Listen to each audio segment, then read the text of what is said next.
Hey everyone, here we are.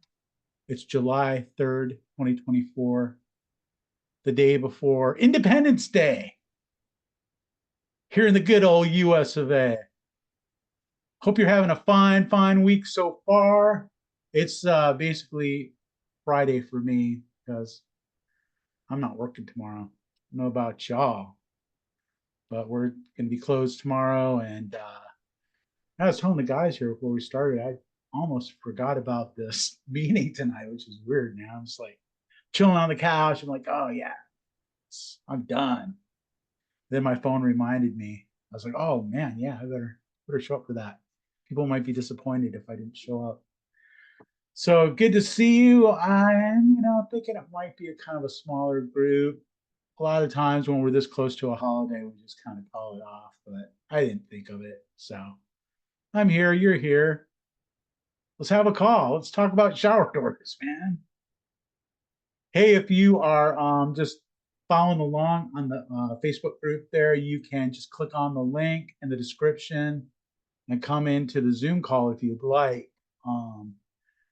Rob will be scrutinizing. Maybe he'll let you in, maybe he won't, we'll see. But there's a good chance you can get on in here and chat with us. We are we're just kind of chatting before we got started. And actually Dana had the idea of, he had kind of a question about cell phones. How do you deal with your employees and their phones? I was thinking, man, that's a great question, because I noticed, things are a lot different now. When cell phones first came out, not very many people had them, and that was one thing. Of course, you had to come up with some kind of a policy around it.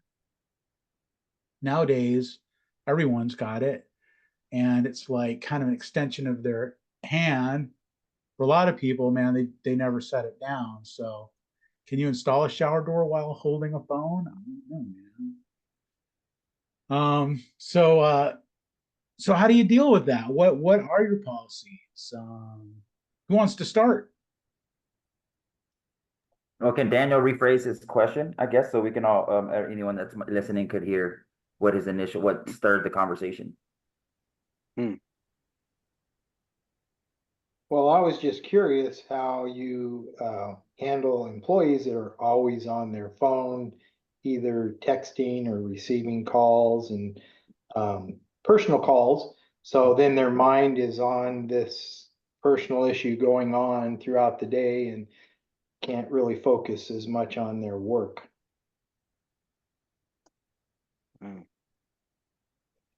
Great question. Who wants to start? Yeah, well, a couple of things. One, all the leads have company phones. In the install crews, we set them up pretty well so that they just don't have a lot of time to be on the phone. Occasionally the leads will say the helper's on the phone too much or something, and then we just have conversations about, adults being adults. I'd say the bigger problem is shop guys who aren't under that same structure. And then restrooms. That's where the phones get abused. Yeah, phone abuse. In the restroom. Just let your mind wander on that for me. Yeah, I like what you're saying, Greg, about just, if you've got their day structured properly to where they're busy, they're not going to have much time to do that, but if you're working in the shop and it's not quite as structured, it's going to be a little bit more. It's a little bit more attractive. Yeah. And at the end of the day,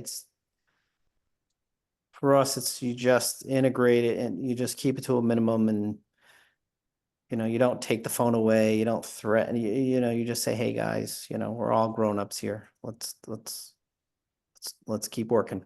So that's our unofficial policy. Yeah, I mean, it's something that you have to, it's just something you have to deal with. It's a reality. People have phone. Everybody has a phone. And people are going to be from time to time looking at their phone. And you can't really outlaw it, right? Or else you won't have any employees, but at the same time you do have to manage it, sure. How many of you guys do provide phones as a company for your employees? That's kind of where the topic that Dana brought up, being on the phones, got me to, was wondering who's providing company phones. And like, when did you start? Like Greg, you mentioned all your leads have them. So like, when did you implement this? And because all our guys are just using their personal phones and they're using it for GPS. And like, if they need to call a customer, they're calling from their personal phones. So it's kind of nice because we don't have to supply phones, but then it's kind of like, hey, how much can we push this? And like, what, they can say no if they want to, I don't want to use my personal phones. Like a lot of them don't, because they don't want the customers calling them back when they're at home, So, I mean, when did you start utilizing a phone and, stuff like that, So Well, we have responsibilities for them to take photographs of every single job. So once you start imposing some responsibilities or obligations upon them, then that's when the phones come out. So, the guys will carry two phones, their own personal phone and then the company phone, which is fine. So that's the answer, is our leads carry them because we expect them to take photographs of every single job, send those photographs in the office immediately when they've completed the job. So basically, as the structure got developed, things were needed, and that's when they were implemented. So as you grow, that's kind of what I was thinking. Just trying to figure out when we should do it, probably now or yesterday. Yeah, I think it's time, certainly with your leads. Yeah. Yeah, as a hybrid for helping multiple locations, what I've seen is the ideal is purchasing the phones through, if you have all Apple products, through the Apple business account you have, so that they're automatically set up with the company, with the apps that you prefer as default. But before that, and so many people are so privatized, and even some of these positions are so quick to come in and out. You don't want to go through all these motions for the guy to be gone in a month or 2 months. It's so much to go through to repeat over and over again when you have high churn on certain positions. So what we liked about, FollowUp.Glass and other apps like it is when you can create a phone number. So we like to go into the system and create a new phone number. It's about $2 a month, $3 a month per number that we create. And when we have a new lead and we really want them to have an individual unique phone number, but don't want to commit to a full service line yet, that's when we can have some middle ground of just buying a new number, having it forward to their personal cell. And now it all rotates through the app where we can record it and watch the conversations and see how they're communicating and monitor that. And they don't have to give up their personal cell phone, and we can adjust the settings to where their calls or messages won't go to their personal line at whatever hours we choose they're off. So there's a lot of apps you can use that help to modify if you don't want to go full commitment on buying full devices and all that yet. But that is the ideal situation for me. Go that way. Has anybody ever done it to where you're pairing the phone line up with a truck instead of a particular lead? So if that lead goes somewhere else, then you have a new person take over that truck, or you get one guy in, one guy out. Does that phone just stay with the truck, or Well, whoever, if the lead leaves, the next man up gets the phone. So yeah, so essentially it's kind of staying with that truck more or less, right? In the end. Yeah, the cool thing about what Rob's describing there is that now they don't have to have two phones. They're using their phone, but it's the company's number. But I get what Greg's talking about. I mean, if you are requiring them to do something with a phone, then I don't know. I mean, I guess you could make them provide. I mean, there are a lot of companies that make people, supply their own tools. So if, I don't know how much different, yeah, it's a tool. Exactly right, Chris. A tool. And we don't allow employees to use their own tools. So and that we do the same thing, which is really kind of rare. It's kind of rare for a shop to supply like all of the tools. Use power tools always has been, but like even hand tools we provide No, all the hand tools. everything. Because we want to Yeah. make sure that they've got all the tools. Well, something breaks, or say it's a tool, you know, a one-off tool that they've had for years and it breaks, and you know, you just don't want any of that stuff. We just supply everything. That way, Is and that- it's identical on every van. Yeah, this is my grandfather's pry bar. Yeah. He had it since, you know, the 20s, and now Mhm. broke it on the job. Yeah. Is that Exactly. what's behind? I was going to ask what's behind that, and then I'm assuming it's just the general liability of not wanting to have to deal with A replacing little bit their of purpose. liability, but you want the same tools. I mean, we use water drills. I'm still amazed the number of people who keep asking what drill bits. We use water drills and love them to death. And hate to talk about them because it gives us such an advantage in the compared to our competitors. But you know, we want to make sure everybody accepts them, because you know, there are guys like, I only use my DeWalt. Okay, well, you know, open your own shop. So our tools are the tools that get used, and the guys are good. I don't want to give you the impression that they're resistant, but you know, years ago we had some not so good adopters, so we would set up a couple guys to adopt the tools first, the you know, the early adopter types, and then once we thought it was a good tool, then it became standard for everyone. Once you have guys making their own rules about how they install stuff and what tools they use, it's not your shop anymore. If you have a guy right now, well, I install mirrors where I do it this way, and so we have to cut them a different. I used to have that, two guys who wanted mirrors cut different sizes for installs, and did that for a while, and then I'm like, no, that's not how this is going to go. So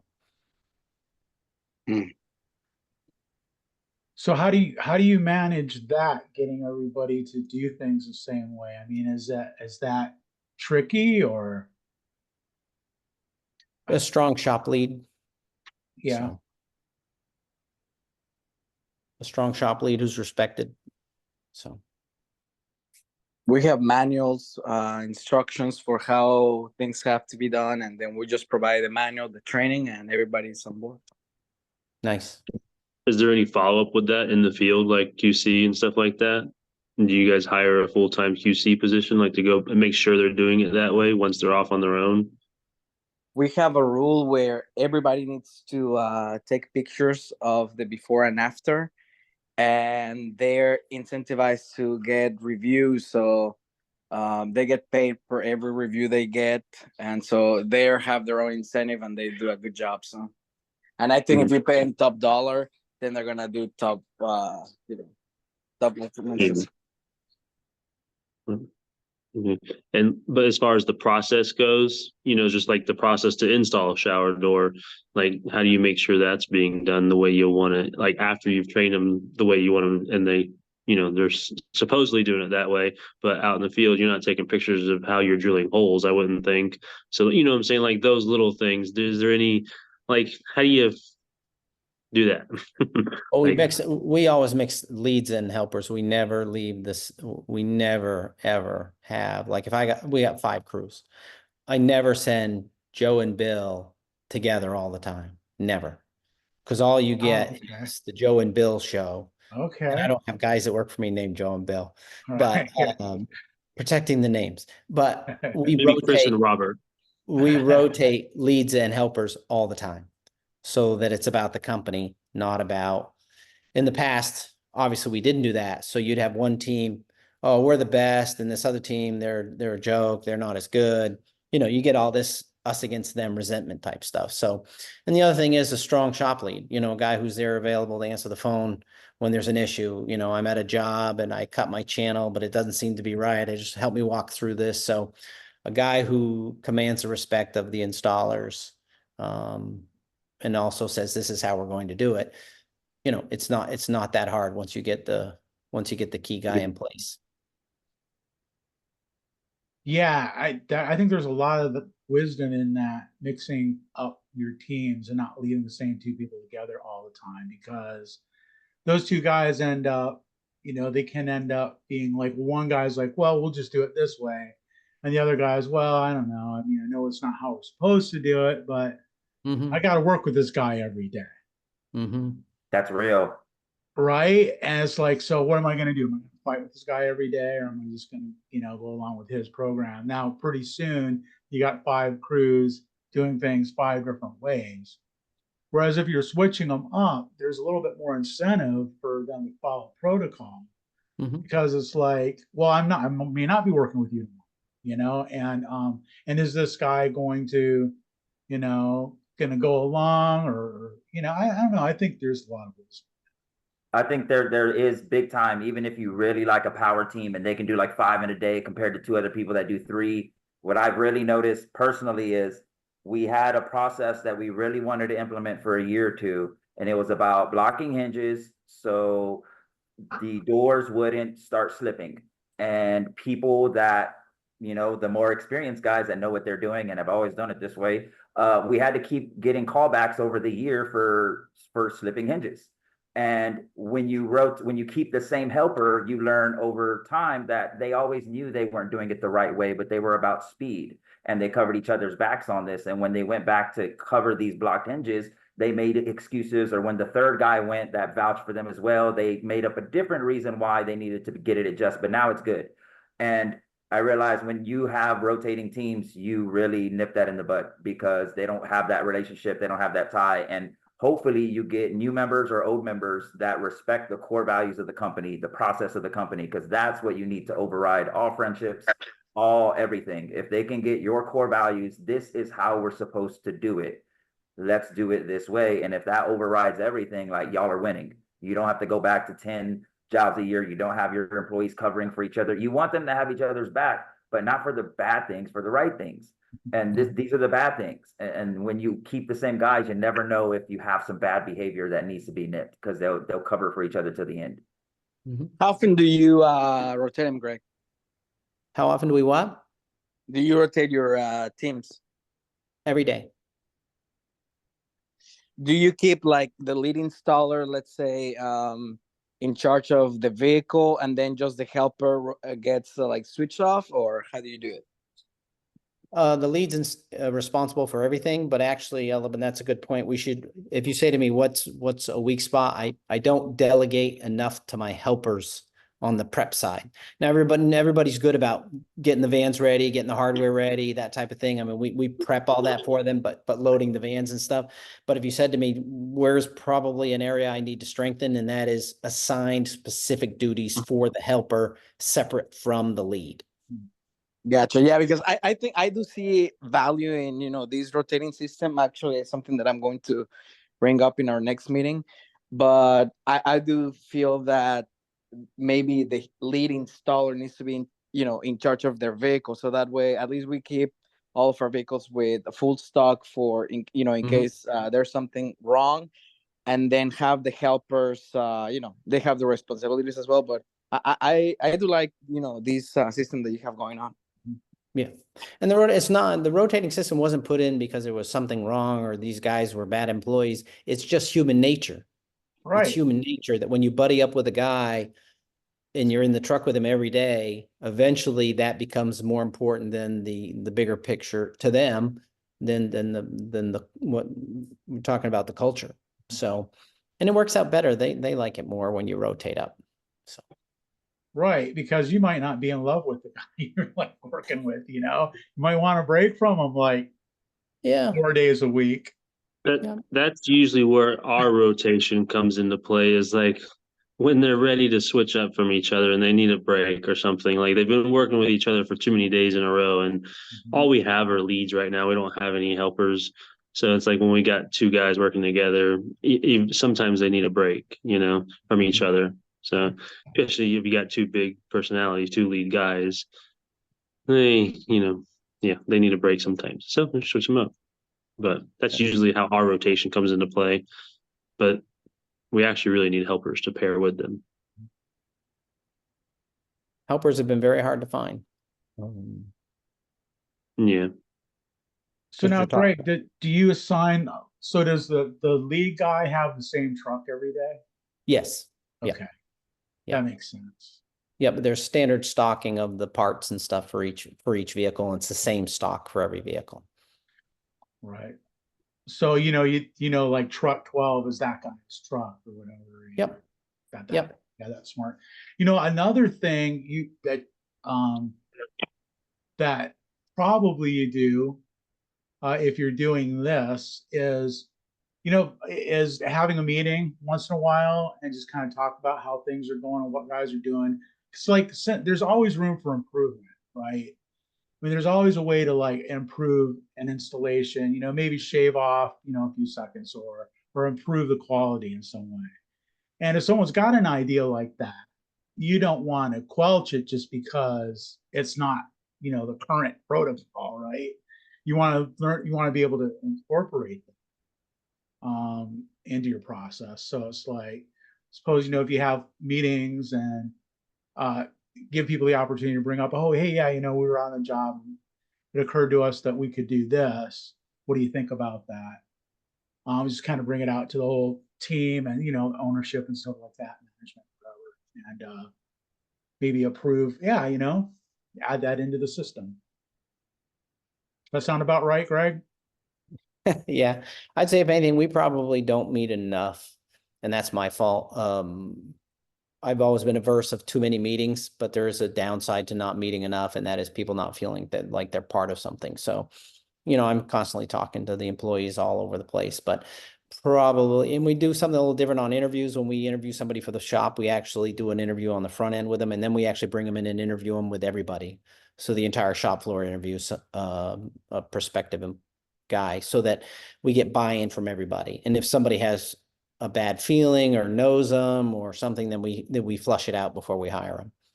That way we're trying to avoid the boss hired an idiot.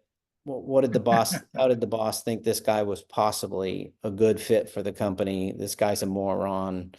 I don't know what the boss was thinking. So, and hiring is difficult, as anybody who hires knows. The interview is not the employee. And so you're trying to get to scratch the surface like a blind date, get to the real person before they start. But what we do is we bring in a large group, and then if somebody has a concern about them, we want to hear it.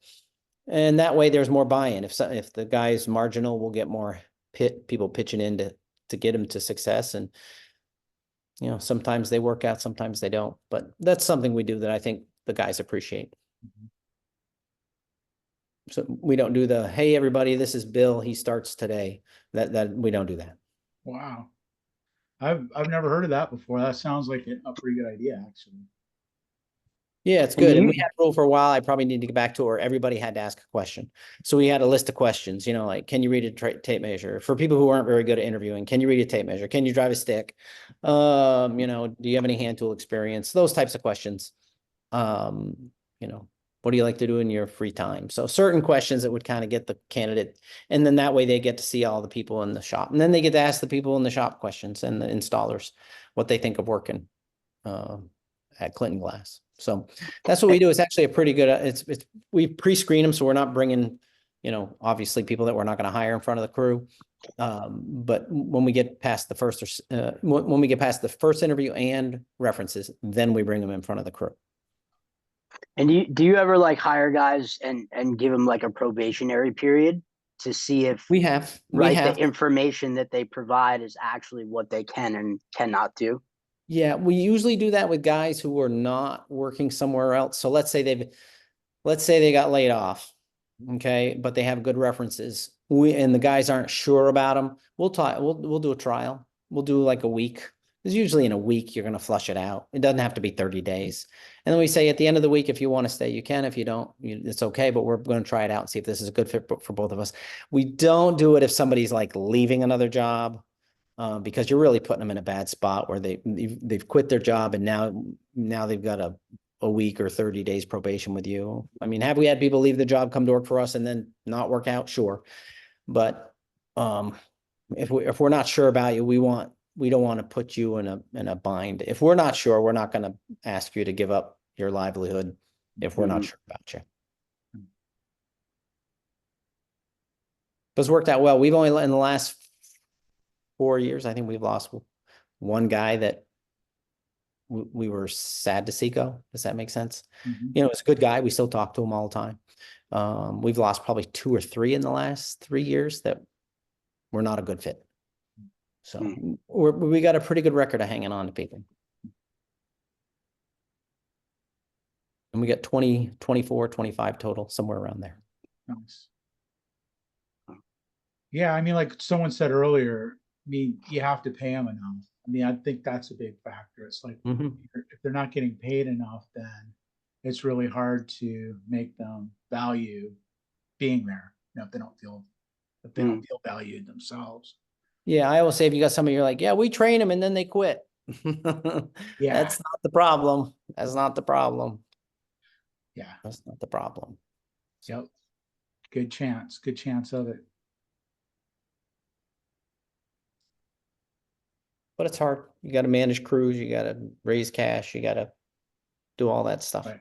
It's Well, hard. Matt, you know, when you were saying, you know, you need to do better at like, you know, talking, you know, it's like that's something for me too. That's a challenge for me because look, I'm so busy. I mean, I've got so much to do.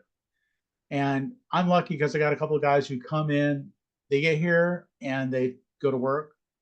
They look on the iPad, they see what the jobs are, they start putting it together. And it's like, if I'm not here for some reason, I'm in a meeting or something else, they'll come, load up, and go before I even see them in the morning, which is pretty cool because it's just, you know, it's just me here.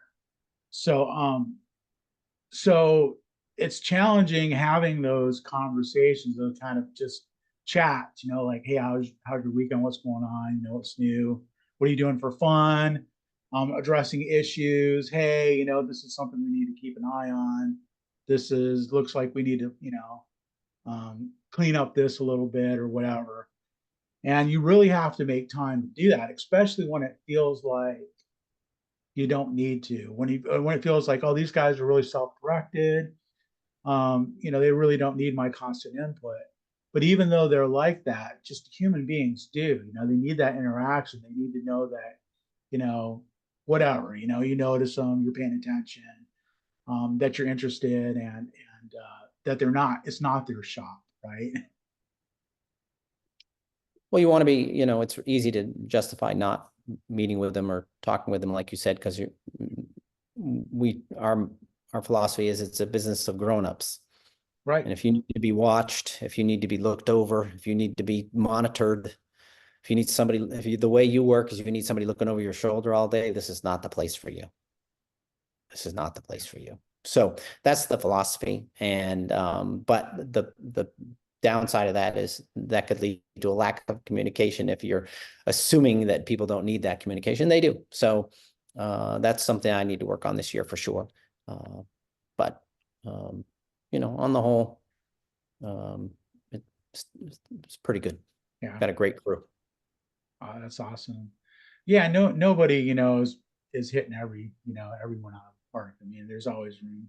Like I said earlier, you know, there's always room for improvement, right? But like when you said that, that resonated with me a little bit. It's like, yeah, I mean, that's something I really need to consciously be aware of. Hey, when was the last time, you know, we really, you know, talk for more than just a quick direction? Do this, you know, don't forget that, you know, or whatever, you know, to have like a 5-minute conversation or something. Yeah, you can justify how busy you are. Oh, I've got the vans I got to take care of. I got this to take care of. I got that to take care of. I got advertising, I got marketing. I got to get people through the door. I got to get customers. I got to go collect money. I got to None of those they're all reasons. They're just not great reasons. Right. Right. Exactly. Yeah. So that's good. That's good. Yeah. Yeah. Sounds like you guys are doing pretty good over there. Yeah, if you're talking about us, we're doing well. We're very happy. So. Hey, are you guys charging credit card fees? We're not. You do not. Brian's nodding his head. Elabin? We don't. You do not. Okay. No. Yeah, we do. You do. 3%? 3%. Yeah. I know a couple of guys kind of tack it on right off the top, and then we'll communicate that if paid by cash or check, that 3% will come off. I've heard a couple guys doing it that way. I don't do it that way. I do the price is the price. If they want to pay by credit card, there's going to be an additional 3% processing fee. And then the question is, oh, you charge the fee? And it's like, well, no, I don't charge it. I just collect it. Right. I'm not charging the fee. The credit card company's charging it. Yeah. I mean, I'm just collecting it from you. Yeah. So Yeah, and I mean, you can imagine if you do $1 million a year and your fees are 2%, that's $20,000. If you do $3 million a year, it's $60,000. And you know, we have never done it because concerned about, you know, the sour taste it would leave in customers' mouth. But I think as these credit card companies have ramped up their rewards programs to ridiculous levels, the fees that we're getting hit with are just getting higher. And so, and whoever was the pioneer that went first with it, congratulations. But we're leaving a lot of money on the table, and I'm just wondering if other people are going, well, yeah, my customers are now paying by check, where my customers are going, okay, I'll do it with credit card. I'll pay the 3% because I use the points to go to Hawaii or whatever. Because you get up to higher dollar amounts and it's a lot of money. Yeah. That being said, like we're a full service glass shop. We'll still do little repairs and little window jobs, hackouts and stuff like that. Typically, if it's a low cost job, and they want to pay by a credit card, I won't tack on the fee. I'll just kind of eat it just to get the funds immediately. You know, 500 and under, I typically don't apply the 3% fee. Anything over 500, I do. Okay, so Brian Elevin, what do you, and Chris, you said you guys do not charge? No, we don't. No, we don't. Who else? We charge. We pat on the price. Sorry, there's 3 of you. We charge the 3%, and give them the option if they want to pay by Zelle, and we get a lot of people that'll do that instead. Okay, so you do Zelle with no charge? Right, they don't charge us. They don't charge them. Okay, and that money's, once it goes to you, it's done. Is that correct? I mean, you could refund it, but it would be voluntary on your part. Yeah, we've never had an issue with that. Okay. We charge the 3%. Initially when we send it out, though, we only make it payable by check or routing. Like if we're doing it through QuickBooks, we're only letting them have the option to pay with a checking account kind of thing. And if they ask for a credit card, then we'll let them know that we're going to add 3% to it, and they usually say okay. But then all of our builders, they typically pay with check, and if we have a really good relationship with builders, so if they're going to pay with a credit card, which they have, we let them know that we're going to charge 3%. You know, because usually they're paying significant amounts sometimes. But yeah, we kind of direct them towards the route we want them to pay, which is with checking when we send them the invoice and we make it payable online. But if they ask for an alternative payment method, then we'll add the 3% and we'll let them know. And we have it on all of our estimates and invoices to, that there's 3% added for it. So I had one customer push back and say that, oh, you're not allowed to charge that anymore. So we took it off of that one, because we didn't feel like figuring out if he was right or not, so we just, that one, which is whatever, but that's how we generally do it. Yeah, it's pretty widespread now. I think for a long time we were told by the credit card companies you can't do that. But I don't know if they lost the legal battle or something, because I see it everywhere. Keith, did you say you guys do or you don't? We patted in the price. Yeah. So it's just because included. We didn't like the innocuous thing that you referenced, like, oh, you're charging, like that doesn't even come up because it's never even shown.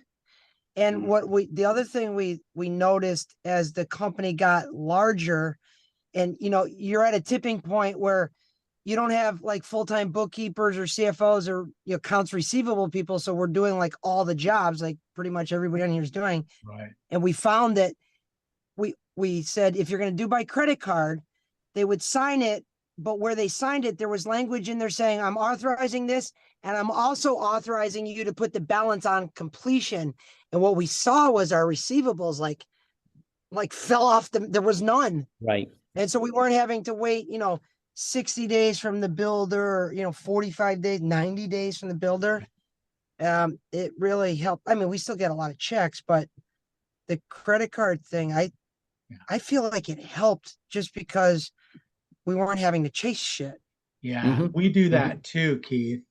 And then you're right. I mean, it's like a dream come true. It's like you don't have to chase anybody for the balancing.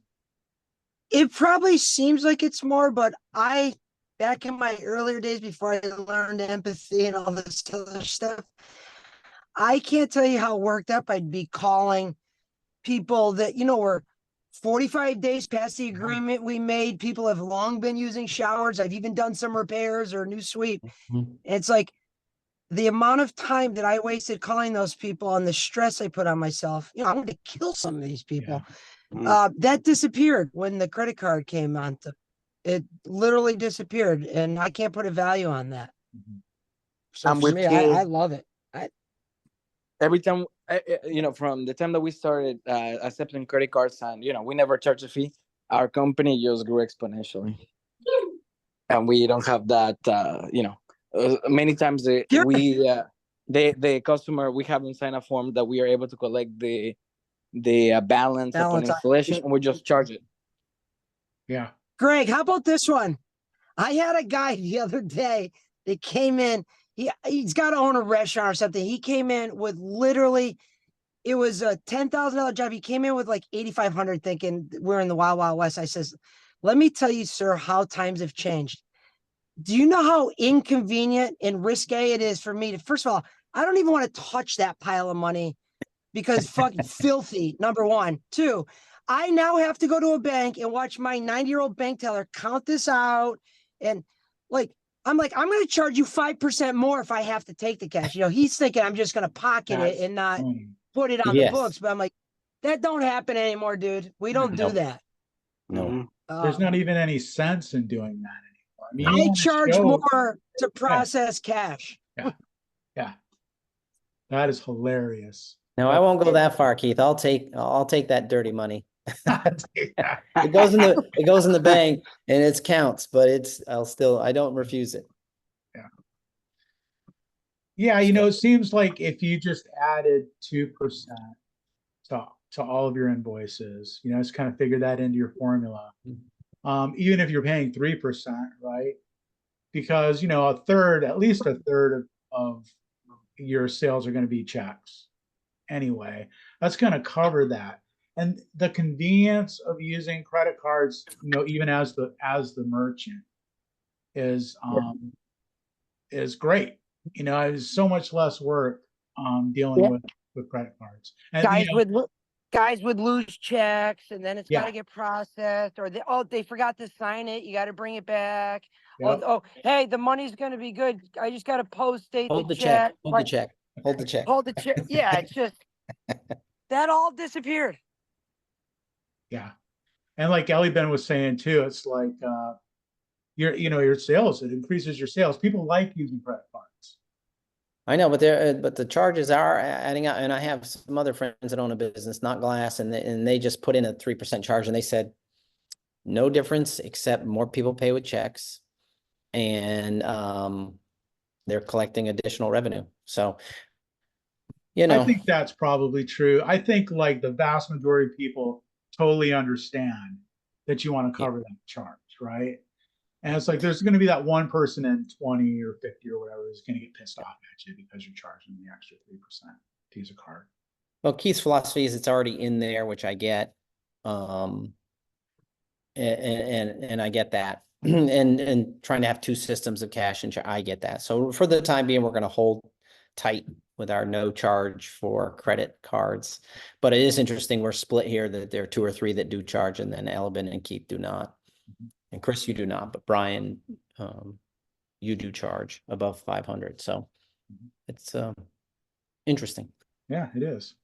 I like building it into the price. I've done it a couple of times before where I just add an extra 3% on it, anticipating that they're going to pay with it. But I like how Keith does it as a normal basis, because if they pay with a card and you've already got it built in, you've got an extra 3% that you just made if they paid with a check. Right. So I mean it's kind of nice, Exactly. I mean, you've got a formula that you use for quoting, right? Yeah.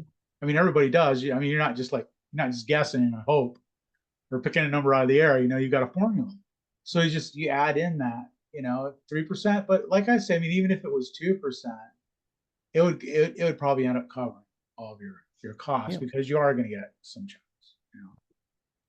Yeah. At the end of the day, it's the cost of doing business and whether or not it's worth. In this case, like Keith's point is, your receivables drop if you get a system set up. So, which is huge. Chasing money is no fun. Right. That's true. I mean, that's worth some percentage, Well, they always start out nice, and then, as you know, as Keith said, they need a sweep, they need an adjustment, the handle's a little crooked, and then they start human nature. They start to build up. Well, you've already had to come out here twice. I deserve something for all the trouble I've had, and we've all seen it. Yeah. Oh yeah. How many of you do not get a deposit from your builders, or do all of you require a deposit? Do they pay you like 30 days out, 60 days out? I'll go first unless somebody else wants to jump in. No, If they're credit, we have them fill up a credit app, Elvin. So anybody who is so the builders who have credit, we have builders that give us deposits, but you got to have a credit app filled out and approved.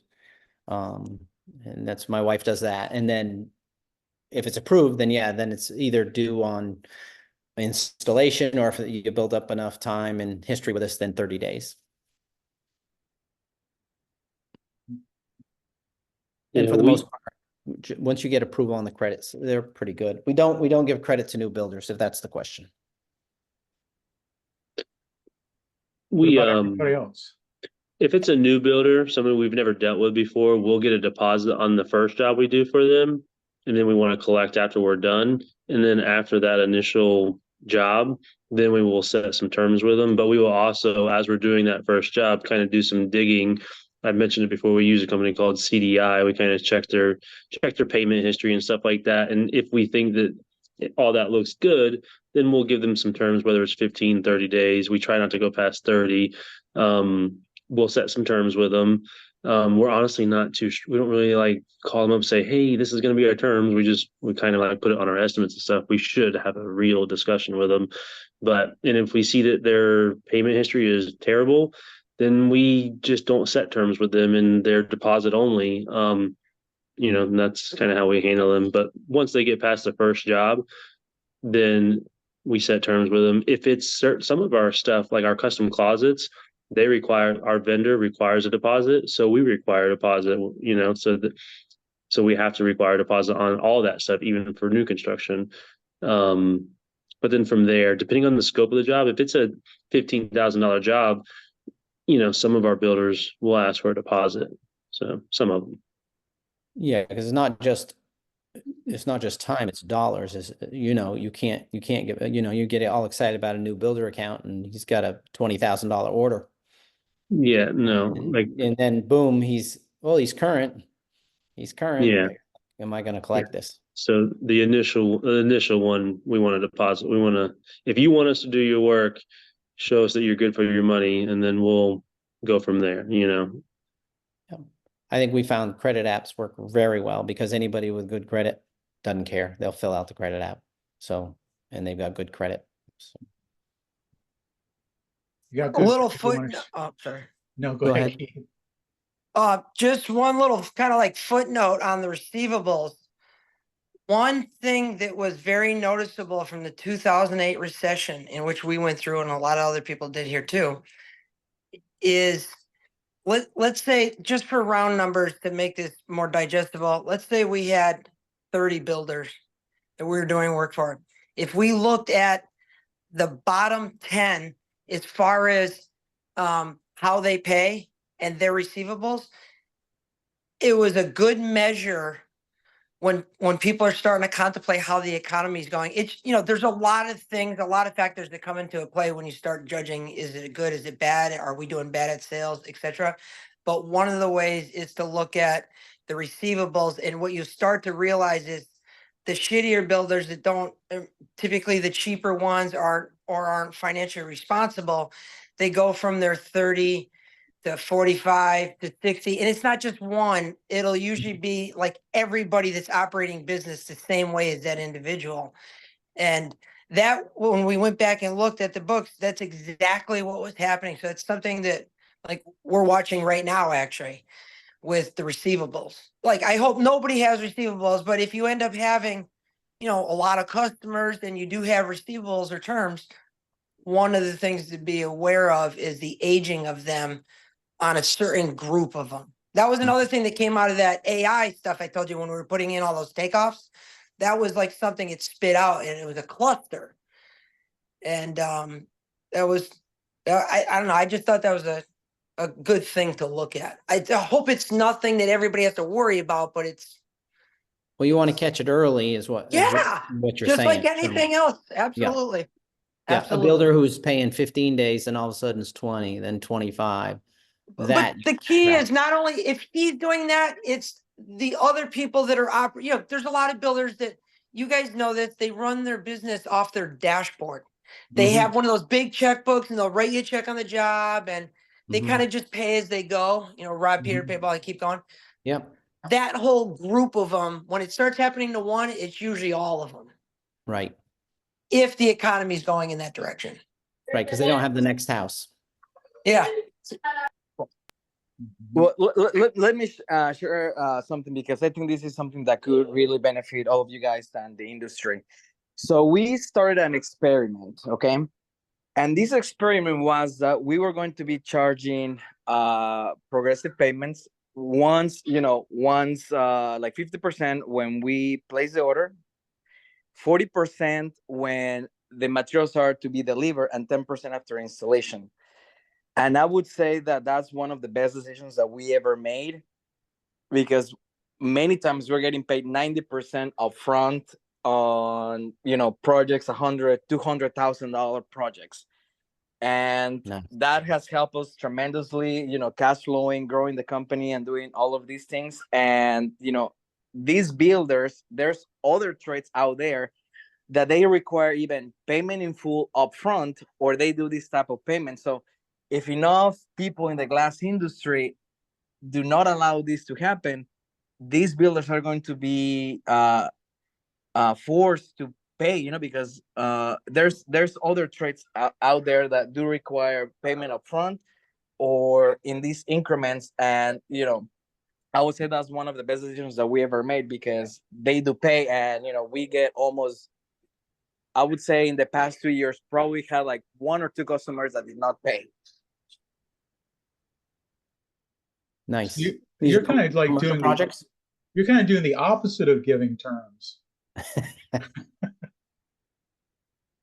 So 90%, that's huge, Elabin. And again, that's one reason we don't do we don't do any bid commercial work. We do the little bit of commercial work we do, offices, stuff like that is all negotiated. We will not, and we don't sign contracts with retainage. We don't sign contracts with, if we don't get paid, you don't get paid, all that silliness. It's just so insulting after being in the remodeling and trades for 40 years for somebody to put a contract like that in front of you. Yeah. And I would say that I would say like 95% of our customers are, they're in the housing industry. So we do very little commercial work. Yeah. Nice. So your payment terms, those are on large residential projects, or? I try to do it in everything over $5,000. Everything over $5,000. Nice. I like it. So is that whether it's a builder or a homeowner? Or just with builders? Builder or homeowner? Homeowner too. Okay. How much pushback do you get on that? Honestly, very little. Wow. Nice. And I've noticed that, if you're getting a roof installed, they ask you for payment terms. If you're getting a pool bill, they ask, all of these other trades, except for some reason in the glass industry, we don't ask for money. So they're used to not paying. And then once, you change a little bit, then everybody starts saying. And, at the end of the day, if you back that up with, great work, customer service, they just trust you and they're going to pay you. So. Right. Well, you've earned it. That's the thing. You've earned it. You're not a bank. Yeah. Exactly. Has anybody given like discounts to builders or people who you have set terms, but if they pay, like say you have them set with 30 days, but if they pay you in 15 days, they get a 2%, 3%, whatever discount for paying So I'm not sure if that's a thing or if it used to be a thing, but somewhere along the lines working, I thought I've seen that somewhere. But I was wondering if that's a thing. Like we don't have too many builders we have one builder that's at 60 days. I'm trying, other than just telling them straight up, which we're possibly going to do, to pay sooner. And like, hey, if you pay in X amount of days, take this or that, and possibly build it into the price if you can, maybe. But is that a thing? We used to do it when we did business to business sales. We did, 2% in 10 days, stuff like that, but we don't do that anymore. But I'd caution you on that 60-day builder. If he's 60 days, what's happening is everybody's pestering him for money, and the biggest pests are getting the money. Mm-hmm. Yeah. That was our initial agreement, but not necessarily mine. It was, different. That was the initial agreement on how we got the job, but they pay right at 60 days, but supposedly that's just how they do business, and that was a part of the deal. But when times are tough, it's like, damn, I wish you paid sooner. So, but it's fine. I'm trying to find a way to incentivize them to pay sooner than what we agreed upon initially. Well, when you do good work, I would say, the 60-day terms I agreed to on the previous job, that's fine. I appreciate it, but I can't run a business like that. I'm not a bank. So we need to change the terms to 30 days. And if and you just got to be prepared to replace them with a different builder if they walk. It's always, can always be brave and walk away from stuff, but you got to have something to keep your guys busy. So that's always difficult. But I refuse, after all these years doing business, to have somebody tell me, we pay on the 25th. We pay, I've heard it all. Spare me. We do a damn good job, and we show up when we're supposed to, and we put it in when we're supposed to. And if there's a problem, we take care of it. So we're not going to get treated like we're untrustworthy. Yeah. Yeah, we don't give anybody any terms. It's just we're charging half down the balance on completion. That's our terms. Don't give builders discounts. They get the same price. The great thing about what kind of cash flow structure justifies paying somebody 60 days? What kind of business structure? Do you pay your employees 60 days? And I'm trying to beat you up, but I'm saying I'm not beating you up. I'm beating up this. Do you have a 60-day gap in your cash? Yeah, and here's the way, like, my philosophy about it is this: it's like with the customer's really only job is to pay. I was like, I've got to make appointments. I've got to show up. I've got to get measurements. I've got to order stuff. I've got to inspect the stuff. I got to send guys out to do the work. We've got to do all this follow-up. I got like 10, 15 jobs to do. You've got one job to do, paying. And it's like credit card. If it's credit card, they have leverage.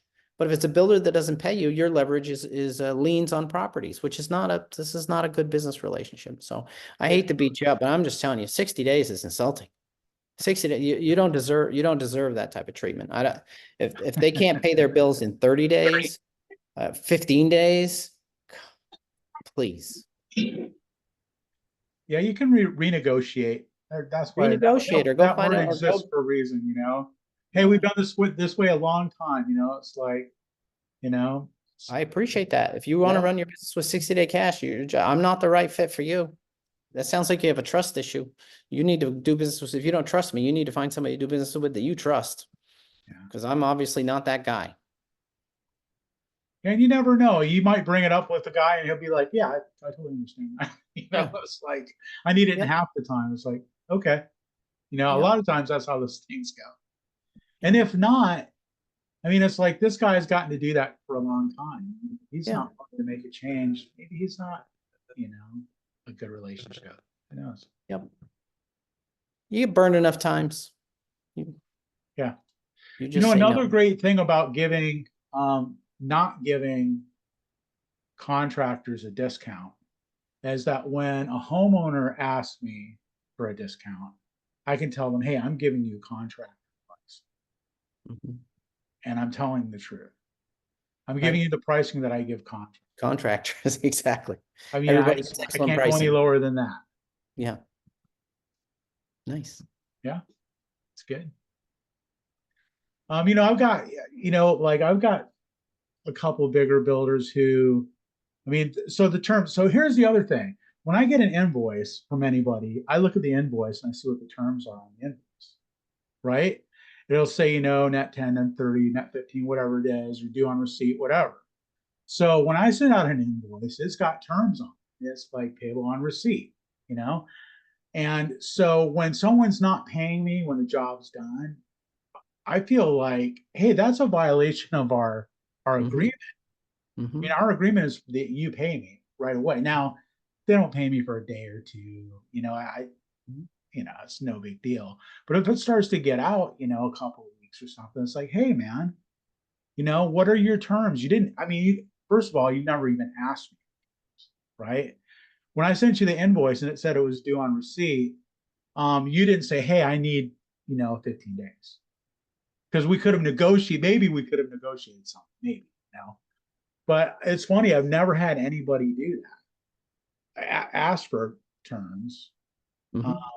But they feel okay, you know, sometimes. They feel okay just, you know, dragging their feet on paying it. Well, that's where the pre-authorization of the second half on the credit card is really key in that situation. So you're not chasing money, and then they get mad at you for collecting money that they owe. You're like, this is ridiculous. I'm a bank, which I never agreed to be, and now you're frustrated with me. So you can see I have a was it the old burr in my saddle about people who don't like to pay when they've got everything that you promised to do and you did it. We've got that in common, Greg. Yes. That's People really with my their special point. special payment structures. Those make me laugh. Yeah. Yep. Can you value engineer it? I don't know. I don't know if we're the right fit. Yeah, let's spend 10 more hours in design to see if we can bring the price down. Yeah, right. Oh, but I'm gonna have to pay for that 10 hours. You're gonna have to pay me for that. Awesome. What else? Anything else? That's all I got. Man, that was pretty good. Pretty good for just a skeleton crew, man. We kept it going. Thanks for showing up, you guys. Hey, man, have a great 4th of July. Don't blow off any fingers or anything, you know. Remember, if you want to be around on the 6th, don't drink a 5th on the 4th. Words to live by. All right, man. Fireworks Keep going, guys. See you next week. Good night. See you later. See you guys.